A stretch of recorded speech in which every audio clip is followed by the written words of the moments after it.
Onye ga-amalite? Who will start? Kedu onye ga-amalite?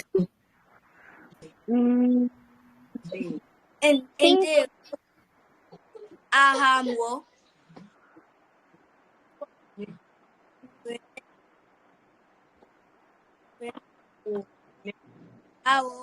Renee.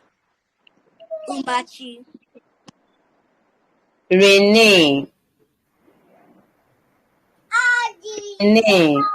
Ndewo. Ngwa gee ntị. Kedu onye ọzọ ga-akọwara anyị onwe ya? Who else is introducing themselves to us? Me. Okay. Ndewo. Aha m bụ Kamsiyochukwu Wachukwu. Kamsiyochukwu. Ndewo. Kedu onye ọzọ ga-akọwara anyị onwe ya? Who else?